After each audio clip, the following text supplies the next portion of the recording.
Welcome to Thanjavur maths. இந்த வீடியோவில் நம்ம பார்க்க போகிறது 11th ஸ்டாண்டர்டுக்கான செட் அப்படிங்கிற ஃபஸ்ட்டு சாப்டரில் ஏற்கனவே நம்ம இன்ட்ரொடக்ஷனும் எக்ஸசைஸ் 1.1 உள்ள எல்லா சம்ஸும் போட்டு முடிச்சிட்டோம். இந்த வீடியோவில் நம்ம empty set, finite, infinite set, equal and not equal sets அப்படின்னா என்ன அப்படின்னு சொல்லி பார்க்க போகிறோம். நம்மளோட சேனலை சப்ஸ்கிரைப் பண்ணாமல் இருந்தீங்கன்னா சப்ஸ்கிரைப் பண்ணி வச்சுக்கோங்க. வாங்க வீடியோக்குள்ளே போகலாம். ஃபஸ்ட்டு நம்ம எம்டி செட் அப்படின்னா என்னன்னு சொல்லி டெஃபினேஷன் பார்க்க போகிறோம். அதோட டெஃபினேஷன் என்னென்னு பார்த்தீங்கன்னா, a set which does not contain any element is called the empty set. ஒரு செட்டுக்குள்ளே எந்த எலமெண்ட்டுமே இல்லை அப்படின்னா தான் அதை வந்து நம்ம எம்டி செட்டுன்னு சொல்லுவோம். எம்டி செட்டை வந்து நம்ம நல் செட்டுன்னு சொல்லலாம், வாய்டு செட் அப்படின்னு சொல்லியும் சொல்லலாம். ஸோ அதை எப்படி டினோட் பண்ணுவோன்னா இந்த மாதிரி தான் டினோட் பண்ணுவோம். ஒன்று இந்த மாதிரி ஒரு 0 போட்டு கிராஸ் பண்ணோம்னா அது வந்து எம்டி செட்டுன்னு அர்த்தம். அப்படி இல்லைன்னா எம்டியான ஒரு 2 ப்ராக்கெட் போட்டிருந்தோம்னா அதுவும் வந்து எம்டி செட் தான். ஸோ இதுக்கு நம்ம வந்து எக்ஸாம்பிள் பார்க்குறோம். இப்போ சி அப்படின்னு சொல்லி ஒரு செட் எழுதுகிறோம். அதில் என்ன எழுதுகிறோன்னு பார்த்தீங்கன்னா, set of all x such that x is an even prime number which is greater than 2. இப்போது எக்ஸுங்கிறது எல்லாமே வந்து ஈவன் ப்ரைம் நம்பராக இருக்கணும், ஆனால் 2வை விட பெருசாக இருக்கணும்னு சொல்லி ஒரு செட் எழுத போகிறோம். நமக்கு வந்து ப்ரைம் நம்பர்ஸ்னாவே என்ன தெரியும், 2, 3, 5, 7 எக்ஸட்ரா அப்படி போயிட்டே இருக்கும். இப்போ ப்ரைம் நம்பரில் உள்ள செட்டை எடுத்துக்கிட்டிங்கன்னா அதில் வந்து இந்த 2ங்கிறது மட்டும்தான் வந்து நமக்கு ஈவன் நம்பராக இருக்கும். இந்த 3, 5, 7 இதுக்கப்புறம் எல்லா ப்ரைம் நம்பர்ஸுமே நமக்கு வந்து ஆட் நம்பராக தான் கிடைக்கும். ஸோ 2வை விட கிரேட்டராக உள்ள எந்த ஒரு ப்ரைம் நம்பருமே நமக்கு கிடையாது. அப்படின்னா இந்த செட்டில் வந்து எந்த எலமெண்ட்டுமே நமக்கு இருக்காது. ஏன்னா 2 தான் நமக்கு வந்து ஈவன் ப்ரைம் நம்பர். 2வை தவிர வேறு எந்த ப்ரைம் நம்பருமே ஈவனில் இருக்காது. அதனால் இந்த செட்டு வந்து எப்படின்னா ஒரு எம்டி செட்டாக தான் கிடைக்கும். செகண்ட் எக்ஸாம்பிள் பார்த்தீங்கன்னா, D equal to set of all x such that x is a student presently studying in both 10th and 11th. அதாவது இப்போ கரண்ட்டாக 10th படிக்கிறவங்க அப்படின்னு கேட்டாலும் நம்ம வந்து செட் எழுதிடலாம், 11th படிக்கிறவங்க அப்படின்னு சொல்லி கேட்டாலும் செட் எழுதலாம். ஆனால் இங்கே என்ன கண்டிஷன் கொடுத்துருக்காங்கன்னா, போத் 10th and 11th ரெண்டுத்துலேயும் படிக்கிற ஸ்டூடெண்ட் வந்து கண்டிப்பாக யாருமே இருக்க முடியாது இல்லையா. அப்போ இந்த செட்டு வந்து ஒரு எம்டி செட். ஸோ இது ரெண்டும் வந்து எம்டி செட்டுக்கான எக்ஸாம்பிள்ஸ். நெக்ஸ்ட் நம்ம பார்க்க போகிறது finite and infinite sets. Finite செட்டுக்கான டெஃபினேஷன் பார்த்தீங்கன்னா, a set which is empty or consist of definite number of element is called finite, otherwise the set is called infinite. அதாவது ஒரு செட்டு வந்து ஒன்று empty செட்டாக இருக்கணும், அப்படி இல்லைன்னா அதில் உள்ள எலமெண்ட்ஸை வந்து நம்மளால் கவுண்ட் பண்ணி சொல்ல முடியும், இத்தனை எலமெண்ட்ஸ் இருக்குது அப்படின்னு சொல்லி. அந்த மாதிரி செட்டை தான் நம்ம வந்து ஃபைனைட் செட்டுன்னு சொல்லுவோம். அது மாதிரி கவுண்ட் பண்ணவே முடியாத எலமெண்ட்ஸ் இருக்கிற ஒரு செட்டை வந்து நம்ம இன்ஃபைனைட் செட் அப்படின்னு சொல்லுவோம். ஸோ அதுக்கு எக்ஸாம்பிள் பார்க்கலாம். So first example, A equal to 1, 2, 3, 4, 5. இந்த செட்டில் வந்து 5 எலமெண்ட்ஸ் இருக்குது. அப்போ இந்த செட் வந்து ஒரு ஃபைனைட் செட். அடுத்து second example, C equal to set of all men living presently in different parts of the world. அதாவது இந்த வேர்ல்டில் இருக்கிற ப்ரெசண்ட்டாக இப்போதைக்கு கரண்ட்டில் இருக்கிற மென்னோட லிஸ்ட்டு தான் நெக்ஸ்ட்டு ப்ரிப்பேர் பண்ணுறாங்க. இது வந்து நமக்கு பார்க்கும்போது இன்ஃபைனைட் மாதிரி தெரியலாம், ஆனால் இது வந்து ஃபைனைட் செட்டு தான். ஏன்னு சொன்னால் கண்டிப்பாக நம்மளால் வந்து இந்த வேர்ல்டில் உள்ள அத்தனை மென்னோட நேம் லிஸ்ட்டையும் நம்மளால் வந்து எடுக்க முடியும் இல்லையா. ஸோ இது வந்து நிறைய நம்பர் வந்து நிறையா இருக்குமே தவிர இது வந்து ஒரு ஃபைனைட் செட்டு தான். So next second example, G equal to set of all points on a line.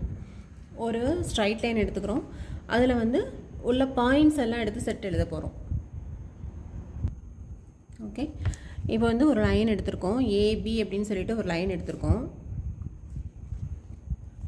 இந்த லைனில் உள்ள பாயிண்ட்ஸ் எல்லாத்தையும் எடுத்து ஒரு செட் எழுத சொல்லியிருக்காங்க. இப்போ நம்மளால் வந்து இப்போ நான் வந்து இந்த இடத்துல ஒரு பாயிண்ட் எடுக்கிறேன் அப்படின்னா, நான் எடுக்கிற பாயிண்ட்ஸ் எப்படி இருக்குது அப்படின்னா, இதுவே இன்னொருத்தவங்க எடுக்கிற பாயிண்ட்ஸ் வந்து இந்த பாயிண்ட் இல்லாமல் வேறையாக கூட இருக்கலாம். ஸோ இந்த பாயிண்ட்ஸ் தான் எல்லாருமே எடுக்கணும் அப்படின்னு சொல்லி எந்த நெசசரியும் இல்லை. அப்போது ஒரு லைனில் வந்து செட்டாக நம்பர் ஆஃப் பாயிண்ட்ஸ் வந்து எப்படி இருக்குன்னா இன்ஃபைனைட்டாக இருக்கும். அதை வந்து நம்மளால் கவுண்ட் பண்ணவே முடியாது. அதனால் இந்த செட்டு வந்து என்னென்னா ஒரு இன்ஃபைனைட் செட்டுக்கான எக்ஸாம்பிள்.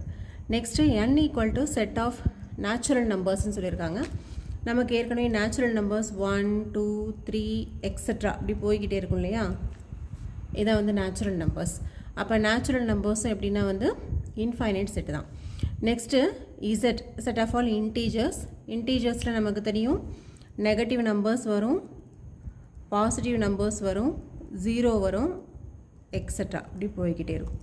ஸோ ரெண்டு சைடுமே இது வந்து இன்ஃபைனைட்டாக போய்கிட்டே இருக்கும். அதனால் இந்த செட் ஆஃப் ஆல் இன்டீஜர்ஸ் அப்படிங்கிறது வந்து இன்ஃபைனைட் செட் தான். நெக்ஸ்ட்டு ஆட் நேச்சுரல் நம்பர்ஸ்னு ஒரு செட் எழுதுகிறோம். அப்போ நேச்சுரல் நம்பர்ஸ்லேயே இதெல்லாம் ஆடு பார்த்தா 1, 3, 5, 7 எக்ஸட்ரா. அப்போ இதுவும் வந்து கவுண்ட் பண்ணவே முடியாது. அப்போ இதுவும் வந்து இன்ஃபைனைட்.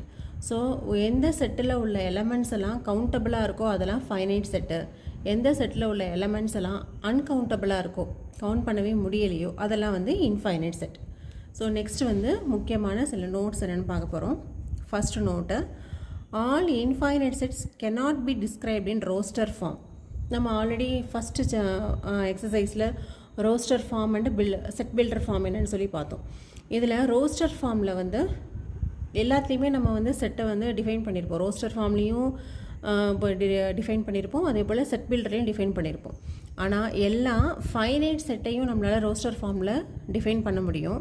பட் இன்ஃபைனைட் செட், எல்லா இன்ஃபைனைட் செட்டையும் நம்மளால் ரோஸ்டர் ஃபார்மில் டிஃபைன் பண்ண முடியாது. ஏன் அப்படின்னு பார்த்தீங்கன்னா, set of all real numbers cannot be described in roster form. The elements do not follow any particular form.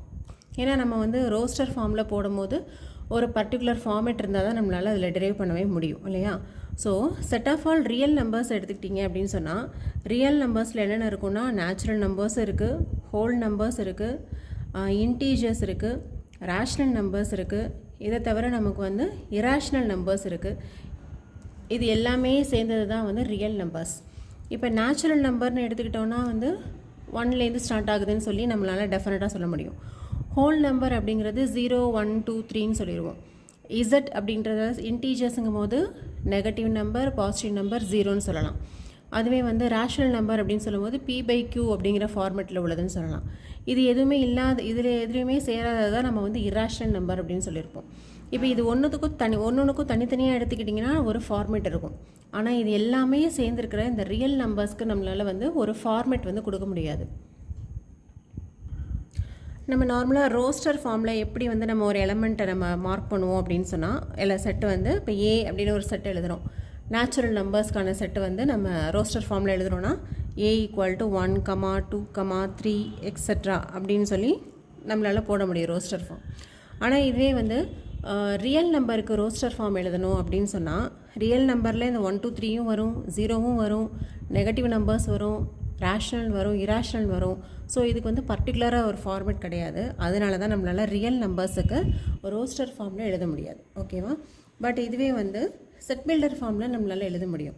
Set builder ஃபார்மில் ரியல் நம்பர்ஸ் எப்படி எழுதுவோன்னா, R = set of all x such that x is a real number அப்படின்னு சொல்லிட்டா போகிறோம். So இந்த real நம்பருக்கு வந்து real number அப்படிங்கிறது வந்து ஒரு இன்ஃபைனைட் செட்டு. அந்த இன்ஃபைனைட் செட்டுக்கு நம்மளால் வந்து ரோஸ்டர் ஃபார்ம் எழுத முடியாது, பட் செட் பில்டர் ஃபார்ம் எழுதலாம். இது ஜஸ்ட் வந்து ஒரு நோட் தான். இது வந்து 1 மார்க் கொஷின்ஸில் எதாவது கேட்கலாம். நெக்ஸ்ட்டு நம்ம பார்க்க போகிறது equal and unequal sets. So first definition, two sets A and B are said to be equal if they have exactly the same elements and we write A = B. ஓகேவா? ரெண்டு செட்டை வந்து எப்போ நம்ம ஈக்குவல்னு சொல்லுவோன்னா, ஏல உள்ள எல்லா எலமெண்ட்ஸும் பியில் இருக்கணும், அதே போல் பியில் உள்ள எல்லா எலமெண்ட்ஸும் ஏல இருக்கணும். அப்படி இருந்தால் A = B அப்படின்னு சொல்லலாம். Otherwise the sets are said to be unequal and we write A is not equal to B. அப்படி இல்லைன்னு சொன்னால் ரெண்டும் வந்து அன்ஈக்குவல் அப்படின்னு சொல்லிடலாம். இதுக்கு எக்ஸாம்பிள் பார்க்கலாம். ஃபர்ஸ்ட் எக்ஸாம்பிள், ஏங்கிற செட்டு வந்து 1, 2, 3, 4ன்னு எடுத்துருக்கோம். பிங்கிற செட்டு 3, 1, 4, 2ன்னு எடுத்துருக்கோம். இப்போ ஏல உள்ள எல்லா எலமெண்ட்ஸும் பியில் இருக்கான்னு பார்க்குறோம். 1 இருக்குது, 2 இருக்குது, 3 இருக்குது, 4 இருக்குது. அதே போல் பியில் உள்ள எல்லா எலமெண்ட்ஸும் ஏல இருக்கான்னு செக் பண்ணுறோம். 3 இருக்குது, 1 இருக்குது, 4 இருக்குது, 2 இருக்குது. ஸோ ஏல உள்ள எல்லா எலமெண்ட்ஸும் பிலையும் இருக்குது, பியில் உள்ள எல்லா எலமெண்ட்ஸும் ஏலையும் இருக்குது. அதனால் A = B அப்படின்னு சொல்லிடலாம். இங்கே ஏயும் பியும் ஈக்குவல் செட்ஸு. இதுவே செகண்ட் எக்ஸாம்பிள் பார்த்தீங்கன்னா, A = set of prime numbers less than 6. ஓகேவா? 6ஐ விட கம்மியாக உள்ள ப்ரைம் நம்பர்ஸ். அப்போ என்னென்னு எழுதலாம்னா 2, 3, 5ன்னு எழுதலாம். நெக்ஸ்ட்டு இன்னொரு செட் எடுக்கிறோம் P அப்படின்னு சொல்லிட்டு, அது என்னென்னு பார்த்தீங்கன்னா set of prime factors of 30யோட ப்ரைம் ஃபேக்டர்ஸ் எழுதணும். ஸோ 30யோட ப்ரைம் ஃபேக்டர்ஸ் வந்து நம்ம இப்படி தானே கண்டுபிடிப்போம். ஸோ இங்கே வந்து நம்ம ப்ரைம் ஃபேக்டரைசேஷன் போட்டிருக்கோம். 30க்கு ஃபஸ்ட்டு வந்து நம்ம 2 எடுத்துக்கலாம். 2 எடுத்தால் வந்து 15 டைம்ஸ் வரும்.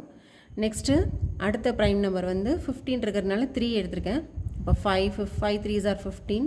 நெக்ஸ்ட்டு 5 எடுத்துட்டா இதான் வந்து 30யோட ப்ரைம் ஃபேக்டரைசேஷன்.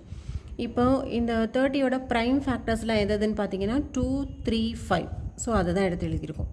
2 3 5 எழுதியிருக்கோம். அப்போ ஏயும் பியும் சேம் தான் இல்லையா. ஏல உள்ள எலமெண்ட்ஸ் எல்லாம் பியில் இருக்குது, பியில் உள்ள எலமெண்ட்ஸ் எல்லாமே ஏல இருக்குது. அப்போ இந்த எக்ஸாம்பிளும் வந்து ஈக்குவல் செட்ஸுக்கு தான் ஒரு எக்ஸாம்பிள். ஸோ நெக்ஸ்ட்டு நம்ம பார்க்க போகிறது நாட் ஈக்குவல் அப்படிங்கிறதுக்கு ஒரு எக்ஸாம்பிள் பார்க்க போகிறோம். C equal to set of all x such that x minus 5 equal to 0. அதாவது x minus 5 நம்ம வந்து சால்வ் பண்ணோம்னா என்ன வேல்யூ கிடைக்குதோ அதுதான் Cங்கிற செட்டு.